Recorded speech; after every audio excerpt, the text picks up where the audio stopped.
From Chancellor to Dictator 1933 to 34. Podcast 3, The Enabling Act.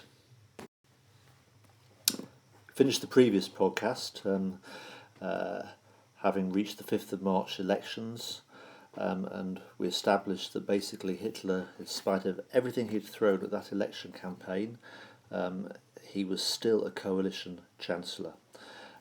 Even if the Nazis had achieved a majority, which they hadn't, that actually was not really the point of it.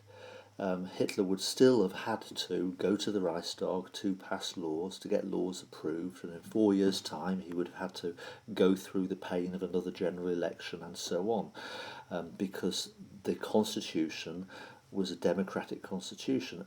Bottom line is, Hitler wanted no constraints on his power. He wants to dismantle the constitution so that he doesn't have to use the Reichstag to pass laws. He's not prepared to go to the Reichstag to pass laws. So how does he do this? Well, Hitler basically wants to change the constitution.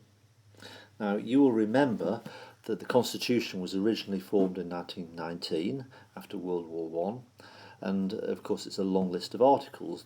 The Constitution is literally the rules by which government works, and we've already looked at Article 48. Well, you go further down that list to Article 6 of the Constitution, and written into the Constitution it did actually say that there was the means for the Constitution to be changed. It had to be approved by the Reichstag, and because it would be a special law, what we call an enabling law, a law that would enable a changing of the Constitution. You can't get an enabling bill turned into a law using the usual process, the usual rules of a majority vote. No, 51% or more isn't enough. This is a special law. And so Article 76 said you actually have got to have a 2/3 majority vote in the Reichstag to change the constitution. And that's really what Hitler wants, because what Hitler wants to do is he wants to present a bill to the Reichstag to vote on, and the proposal is, to the Reichstag is, we want you to vote yourself out of existence. We want in future the Reichstag not to have to give approval for bills to become laws. We want the process of lawmaking to lie entirely with the cabinet, and in particular with the Chancellor. Now, the Nazis, as we know, have only got 44% of the seats in the Reichstag. The 5th of March elections, very powerful, large party. The German Nationalist Party add their seats to it, that's 51%, but they need 2/3 of the votes, which is 67%. So how is Hitler going to do that? Well, Hitler was not discouraged at all, because bottom line, think back to the previous podcast, he has been given powers by the Reichstag fire decree that had been signed off by President Hindenburg a few weeks earlier to arrest whoever he wants at will. So, first thing is, to get the Enabling Act passed, they've got to convene the Reichstag. First problem, there's no Reichstag building because it had been burned down. So they had to find a new building for the Reichstag members to meet. The new building was an opera house in Berlin, and ceremonially the new Reichstag was opened on the 21st of March 1933, 2.5 weeks after the election, in the opera house. A date was set, the 23rd of March, for the vote on Hitler's proposed enabling law. Okay, so the enabling bill will be presented to the Reichstag for voting. So how's Hitler going to get 2/3 of the members of the Reichstag to vote for it? Actually, very easily, because the Reichstag fire decree enables Hitler to arrest whoever he wanted. Hitler effectively used those powers to arrest the Communist Party members of the Reichstag. They were not allowed to enter the building, they were arrested, they'd been thrown into concentration camps, and so therefore they did not have a vote. that basically meant it would be easier for Hitler to get a two-third majority in the.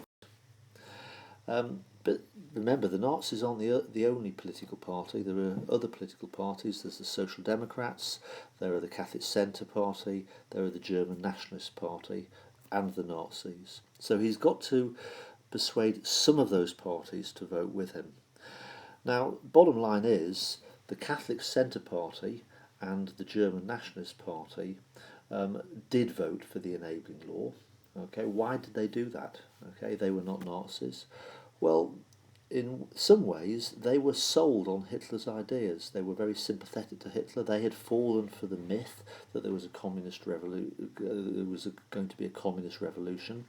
They were grateful to Hitler for crushing communism, for bringing about national unity. And so when Hitler presented the bill and said, you must give me the powers to pass laws by myself to deal with the communist threat once and for all and to create national unity, the German Nationalist Party and the Catholic Centre Party voted for the law. Undoubtedly, though, they were threatened because surrounding the edge of the voting chamber, all around the edge, were lined members of the SA. And it must have played in the back of the minds of the Catholic Centre Party and the German Nationalist Party, if we don't vote for the Enabling Act, then we could very well be arrested when we walk out of the Reichstag after the vote. Or even worse, our families may be targeted for violence and may be arrested. So rather than do that, they chose the easy way out and they voted for the enabling bill. As a result, two-thirds of the members of the Reichstag voted for it. Hitler got the enabling bill turned into a law. So the Catholic Centre Party and the German Nationalist Party voted for it.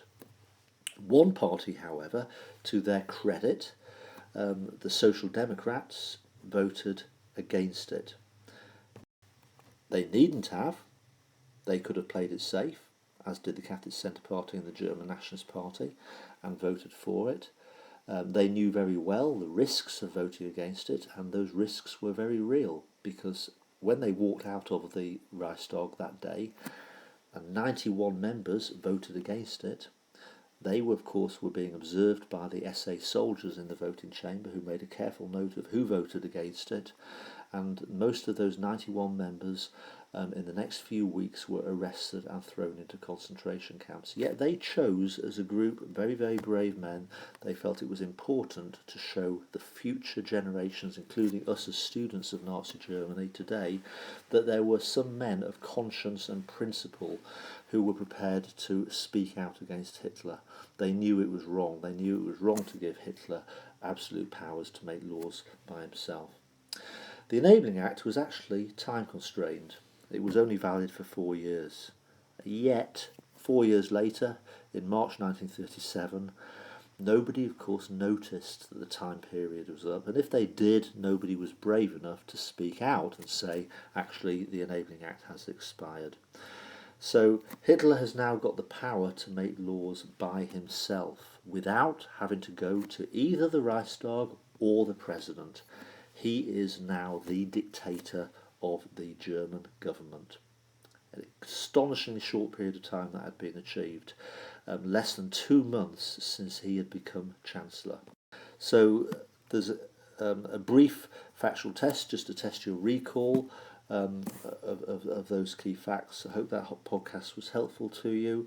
That's the third of a series of 6 podcasts on this theme. The fourth podcast will be about what we call Gleichschaltung, or coordination, bringing German life under Nazi control. In other words, how Hitler used the powers given to him by the Enabling Act.